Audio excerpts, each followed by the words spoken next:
I have for some years been in the process of selling off my film, 35mm film equipment, the cameras and the film actually.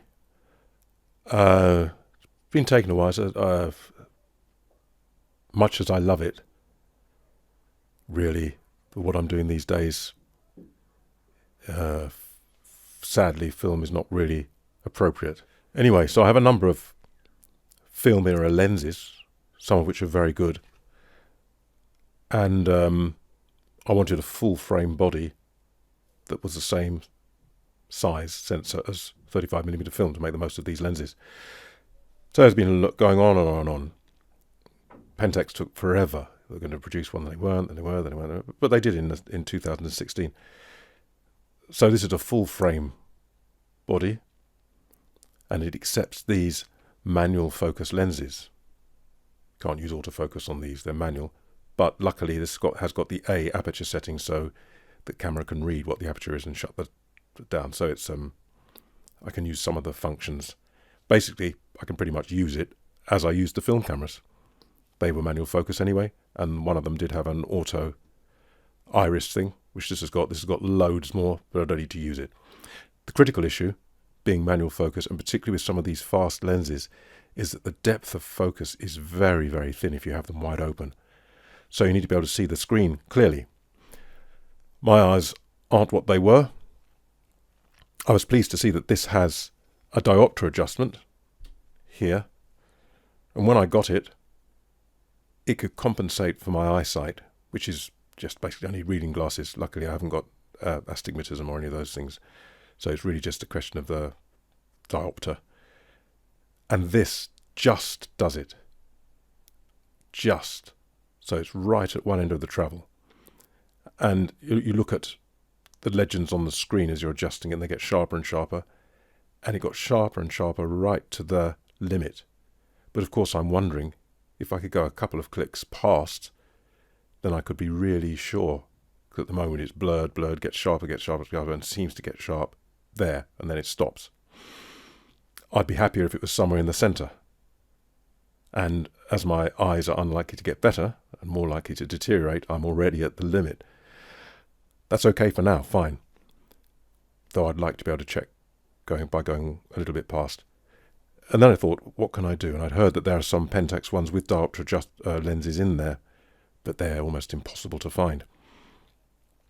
I wear a monocle, as some of you may know, and I thought, aha. So here's my plan. I don't know if it's going to work out. I'll let you know. I got a spare eye cup, which is this. And here's an old monocle, which is no longer strong enough. But I don't need it to be perfectly strong because I just need to get away from the extreme on that because it's got adjustment anyway. So I tried doing this. And lo and behold, it does fit under the rubber almost perfectly, he says. You get the idea. And that can tuck under there. So my thought one is, there we go, will that do it? I tried it, and it does seem to work. It means that I can bring that back. I swapped it in and out to see if there's any deterioration caused by this, and I couldn't see it. Even though, if you notice, like glasses, that it's convex and concave.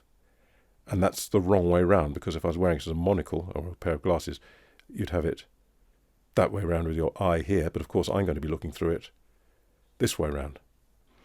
Well, I looked online and there were various things about, no, you can't wear glasses back to front. So I got some reading glasses and I tried them back to front very carefully with some fine text. And I didn't seem to me to make any difference whether it was which way round it was. So that's good enough for me. Some people said it does, and another person put a long explanation as to why it doesn't. In that the difference between the front curve and the rear curve is the same, whichever way round you're looking at it, and it's that difference that does the correction. I don't know. Anyway, I tried it, and it works. So my idea then is I've drawn a line here, because you can't keep that on because the screen won't be able to come out on the back of the camera here. It needs to pop out. So I'm going to cut that off there where the line is, and then sand it down to make a flatter edge, because obviously it's only the centre bit that's needed, to make a flatter edge, to make it fit a little bit better under there, not so bulky. And also then it fits pretty securely, but I could then put a couple of drops of a removable type glue, not super glue. Just it doesn't need much, just needs to, sorry about that, keep it in the wrong place, just to keep it in place. So that's the idea. Cut that off, sand it down, tuck it in, a couple of drops of something, and hopefully I'll be kind of in the middle of the adjustment range. If it works out, I'll finish this video. This is an update of where I am so far. So far, so good, one might say. This is what I've been doing.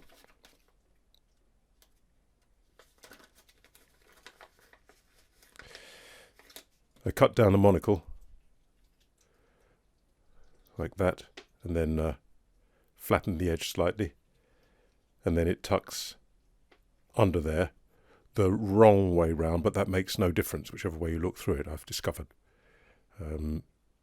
So there it is on the camera. Now there could be some improvements, because it's okay, it works. That's the cat having its breakfast. But you can see, because of the curvature, it's quite, not proud exactly, but it'd be nicer if it was a bit further in, though. It can't do because it's resting on there. But if it was the other way around, and you can see it's just a little rucked up under there, doesn't really matter. But I'm thinking if I cut the glass plastic there so it didn't go underneath, so I'd mark it out and make a rectangle out of it. That would be better, so it would attach there. And then I thought, well, maybe if I turn it the other way round, mark out a rectangle that's that size, so of course it would sit proud, but then flatten the edges so that it was kind of countersunk, sat in there a bit. Two things about that. One, it'd be quite secure. You could just secure it with some, obviously some glue there, if I cut it correctly, of course.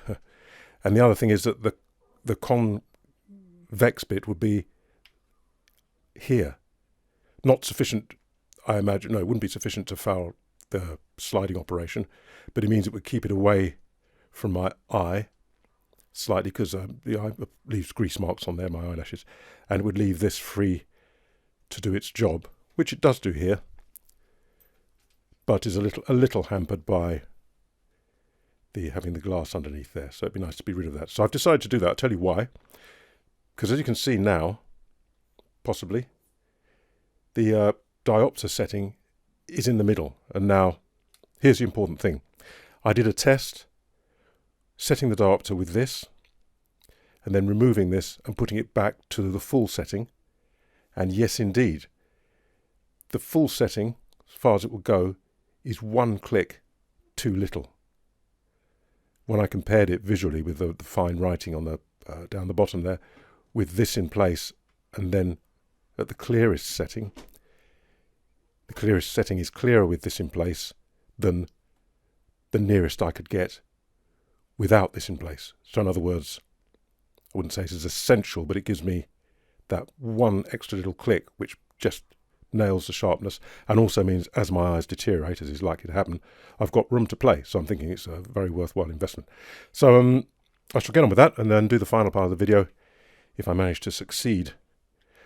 If this all goes, if I ruin this one, this is a monocle lens, plastic monocle lens, proper optical. If I ruin it, pound shop reading glasses, which are £1, I can get 2 and cut them out of that. They seem good enough to me for this sort of thing, particularly as you're using the centre of the lens. Anyway, I'm going to get on with that and see you later. Well, I hope this is the final part. Here's one that I've done. And you can see, because it's concave that way, it leaves more room, and leaves more room for the rubber to do its cushioning, keeps my eye a little bit further away, and it's set in. Oops. Set in just a little. You can get monocle eyepieces from Daniel Cullen. I'll leave a link below. This bit of tube, if you're using the monocle or any of these, whatever plastic you're using, is quite good for putting in a vise to protect the rubber when you're cutting and so on. Here's a pair of the Pound Shop glasses, which these are too strong, but you need roughly half your diopter from what I can tell, because there's already a sort of stuff going on in there. So you could cut these up. They're £1. They seem to be okay optically, so you get 2 to mess about with for £1. Here's the other one I've been doing, and I'll just show you if I can, if it'll focus. So you can see I've still got the black marker on there for the shape, and I've cut rather crudely as best I can around. I used a Dremel, and in the end I did a lot by hand, getting the chamfers, getting the radius on the corner, which stopped it from sitting in. It sits okay. It's not perfect, but there. So the glue I used is actually, it's a water-based one. It's not ideal. It's quite a rough surface anyway. We'll see how it works with that glue. I wanted something I could remove completely if I wanted to, and obviously all this isn't very accurate, so it's a fairly thick kind of glue which covers a multitude of sins, hopefully. The edge here, I went round with a black marker pen, because then it, as you can see on this one, it doesn't show up from the back. And also when you're looking through, when it was white like this, at a corner of my eye, I could see this being rather bright. So I went round with a black marker pen on the inside here. And then you could use paint, I guess, but I'm thinking if I'm going to use glue, it would glue itself to the paint, and I don't know, whatever you think. So I'm going to remove the marker pen from there, and then put marker pen, the guide, and then put marker pen around there, and then glue this one into there. And there's the other one, which I can use on the LX if I want, and you can see that it doesn't protrude here, so it doesn't foul the sliding in. I think that's about it. I hope that might be of some use to some of you who are in a similar predicament. Do check with Daniel Cullen if you've got issues like astigmatism and so on, because I think they can. You'd have to tell them what you're doing, because it would need to be corrected, obviously, for just this area here. They're used to making spectacle lenses, which I don't know about these things, but you could get in touch with them and say this is your, and you might be able to get it corrected for your prescription, quite possibly. They might even do it for you, but of course it's quite expensive. So this worked out okay. I think this was about, surprisingly, about £9 or £10, I think, for one of these. They seem to be much more expensive on eBay. And obviously these were 2 old monocle glasses, but you could use a good reading glass. It needs to be plastic, of course, because you've got to cut it.